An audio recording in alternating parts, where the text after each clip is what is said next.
This is your Knight Rider read-along book. Every time you hear this chime, it means it's time to turn the page in your storybook. Now, if you are ready, we will start the story, KITT Vanishes. Don't forget to turn the page every time you hear the chime.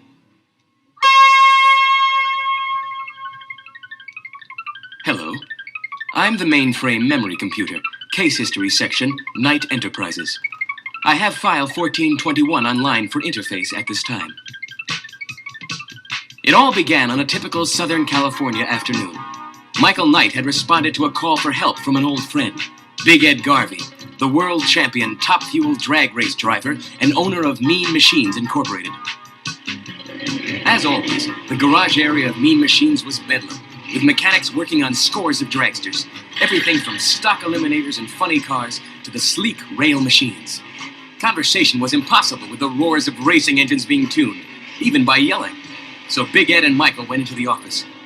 Big Ed laid out the problem. The mob was moving in on drag racing with a betting line, and so they could manipulate the odds more easily, they were stealing the top cars that were winning consistently.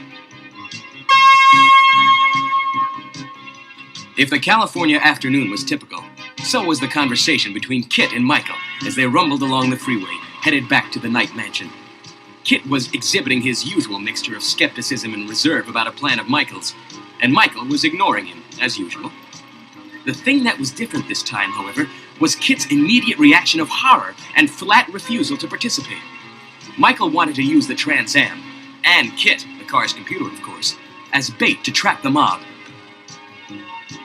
The mob would steal the car and lead Michael to the people heading the operation, and he would put them out of business. Simple, except that to make the Trans Am attractive to them, it would have to be turned into a drag racer, race and win.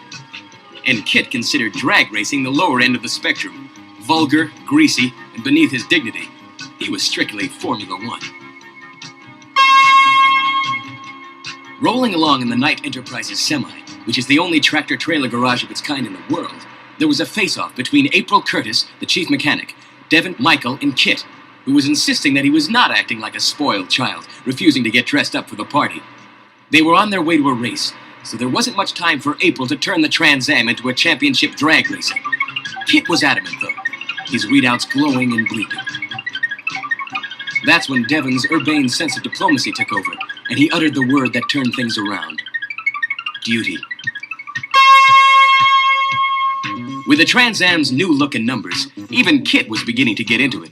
But he'd never let on to Michael that the whole experience was anything but a painful chore to be born with a stiff upper lip and dignity. But it was exciting. He was a stock eliminator dragster, sitting at the starting line, looking down the narrow asphalt tunnel to the finish line, a mile away. The crowd was roaring with anticipation and the exciting gunning of the racing engines. Michael, dressed in his flame suit, helmet, goggles, and breather, looked like some strange type of insect.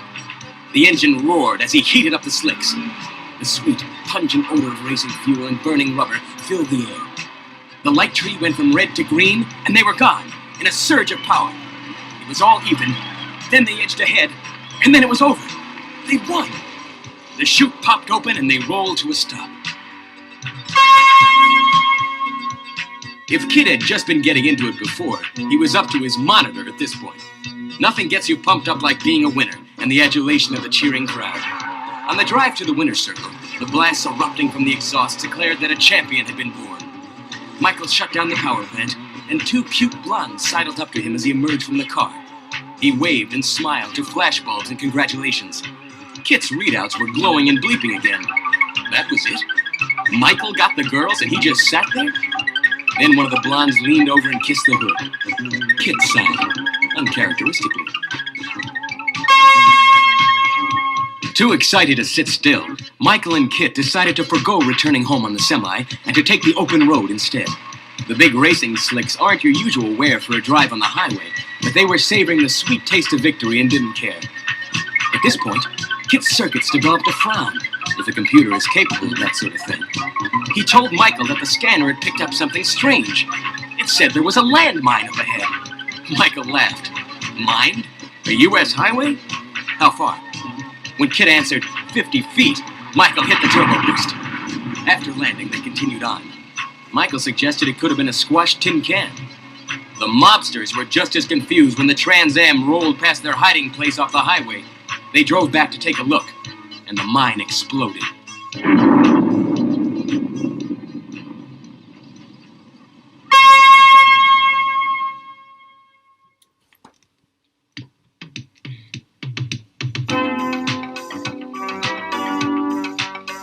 After the highway explosion, Michael and KITT knew the rats wanted the cheese. It was only a matter of time now.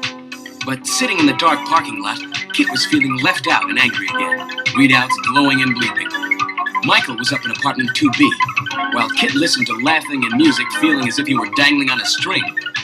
KITT couldn't stand it anymore, so he called Michael on the watch radio. Michael's answer was whispered.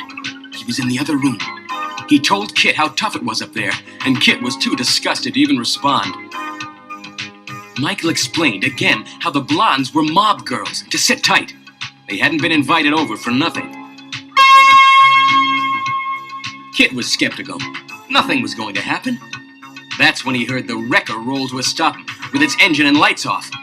One of the guys in the truck had a portable radio with incredibly bad reception, which he put on the roof of the Trans Am as both of them went to work. Quietly, KITT tried to contact Michael, but couldn't. The static on the radio was blocking transmission. Before KITT knew it, the two guys had jacked up the whole car and rolled a special dolly right under it.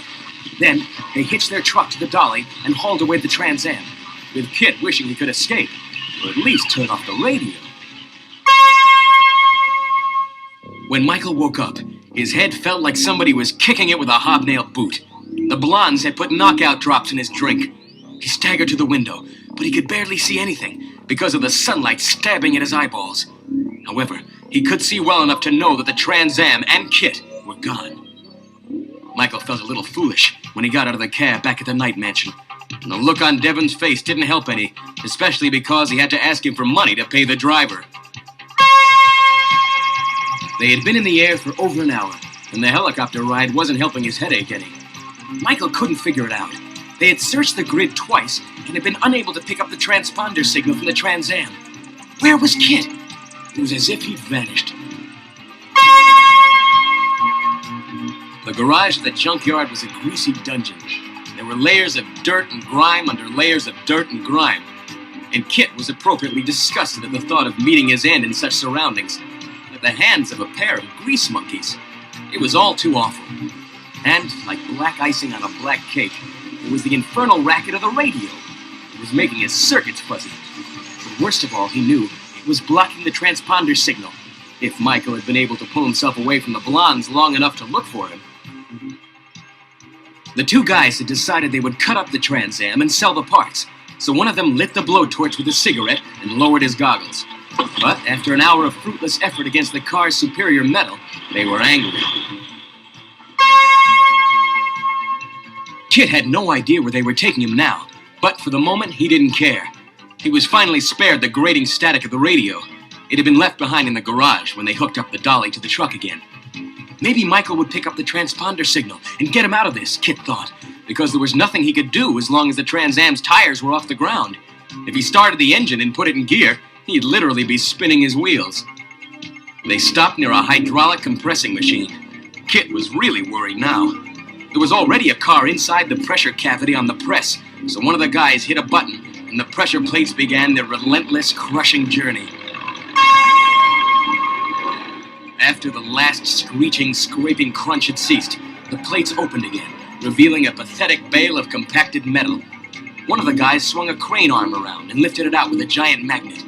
Then, the huge magnet landed on the roof of the Trans Am with a jarring thud. The next thing KITT knew, he was getting a bird's eye view of the junkyard and not enjoying it at all. That's when KITT got his brainstorm. He hit the turbo boost. When the crane stopped spinning, the magnet released the Trans Am and it landed like a cat on all fours. The thug standing near the press tried to make a break for it, but KITT cut him off with the Trans Am. At the same time, the helicopter in which Michael had been searching for KITT landed amid a swirl of dust. As the helicopter took away the very dizzy crane operator and his accomplice to police headquarters, KITT told Michael that the next time he was going to the party, and Michael could wait out in the parking lot.